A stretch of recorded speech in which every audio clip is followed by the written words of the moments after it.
Hey, pal. You ready? Can you pick me up at 6:30? I'm here. Too late. I'll go for 5 minutes. Move it. You're killing me. You know what, Dad? I'm good. It may be quite a while before he's ready, but our Subaru Legacy will be waiting for him. It's not just a sedan, it's a Subaru. University Subaru.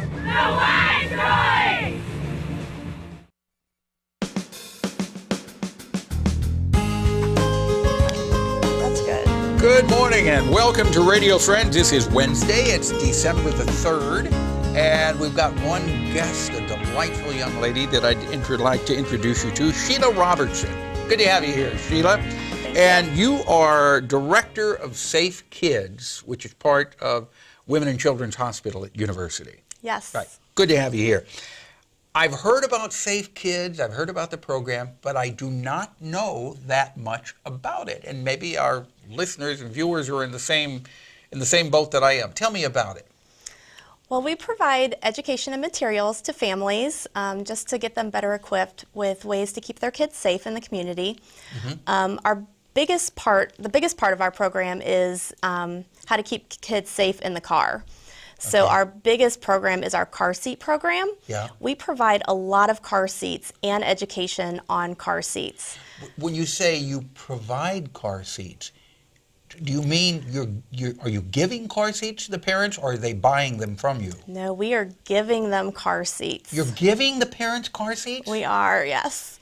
So any parent that has a child can come in to Safe Kids and get a car seat? We have a process that we go through.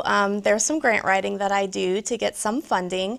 It's limited, and so I do some fundraising. I accept donations, and I'm trying to keep that program going, but we do have car seats. All right, so you mentioned to the listeners right now, you do accept donations. Yes. Okay, she says she accepts donations.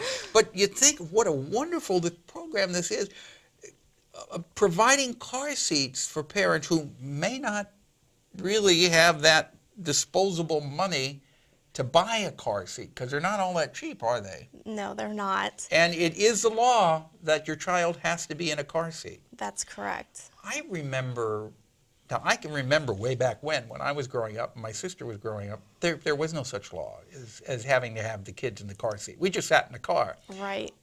Things have changed a lot. Last quarter, we gave away over 70 car seats. That's quite a bit.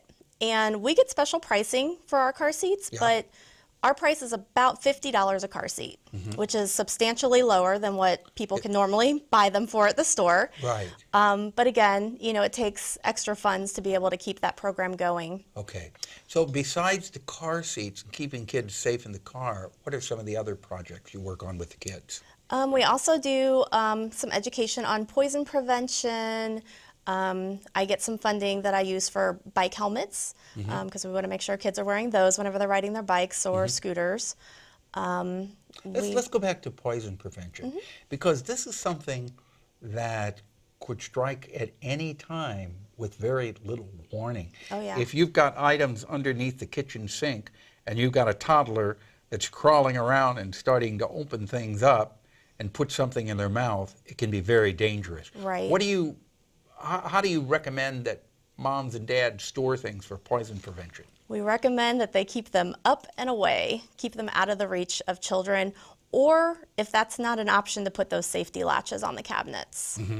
And as far as the bottles, the medicine bottles, they've got the child-proof lids. Yes. That kids should not be able to get off. They shouldn't be able to. And sometimes adults can't get them off either. That's true. It's always best to keep those out of the reach of children, though, and a lot of times adults like to carry those medications in their purse, so keep that in mind, that you always want to keep your purse out of the reach of children, too, because it's not always medication. Sometimes it's nail polish remover, or there's all sorts of things that we keep in our purses that are actually going to be poisonous to children. Right, and that's the same thing if you got pets. You want to keep all that stuff away, because pets get into purses too. Very true, very true. Yeah.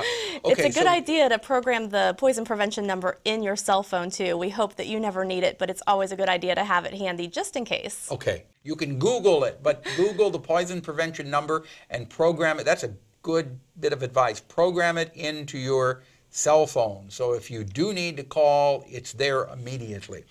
The other thing you wanted to talk about today, because this is something that's really important to you. Yes. And that is CoMoGives. What is Yes. CoMoGives? CoMoGives is an online donation competition that Safe Kids, along with about 50 other nonprofit organizations in town, are involved in. It's a competition because whoever wins different portions of the giving will get some matching money. So I obviously want to try to compete against these other nonprofits. And they're all good. They are. They're all good. They are. They're all great causes.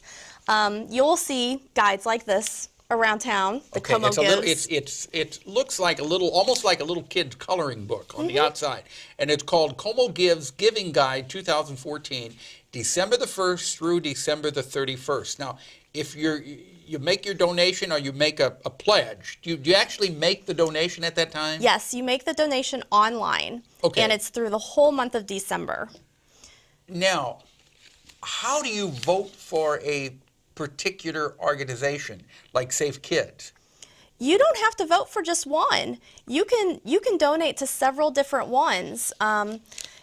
You can go online to the CoMoGives.com and you can search for your favorite organization. And then you make the donation online. Online now, only. she's here today asking you to make the donation to Safe Kids. That's correct. Now, and if you get the most donations, then you get a matching?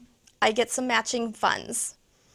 It's a set amount, and the amounts are different depending on the level that you're at. So that's too much information to go into. I understand that. I understand. But just go to the website, www.comogives.com, and look for Safe Kids or whoever you want to donate to. Yes. Make your donation, and then of all the organizations that are on there, 50 or 51 or 55, whoever gets the highest, they're going to get some matching funds too. Right. And it's not necessarily the highest amount, it's also the most number of donations. So it could be a whole bunch of $10 donations, and whoever gets, even if it doesn't accumulate to be the most money, okay. they Whoever can get got some the most donations. It can be that way too. Yeah, they have 8 categories. Oh.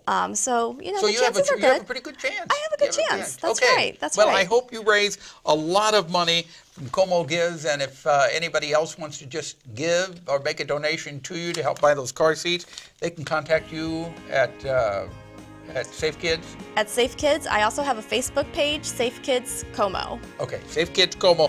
Thank you so much, Shelia Robertson, for coming by. Thank you for having me. Best of luck to your pleasure. Pleasure Thank having you here. Tomorrow, Boone Connie Hams will be singing some Christmas music. Our program directed by Travis McMillan, Reynolds Journalism Institute.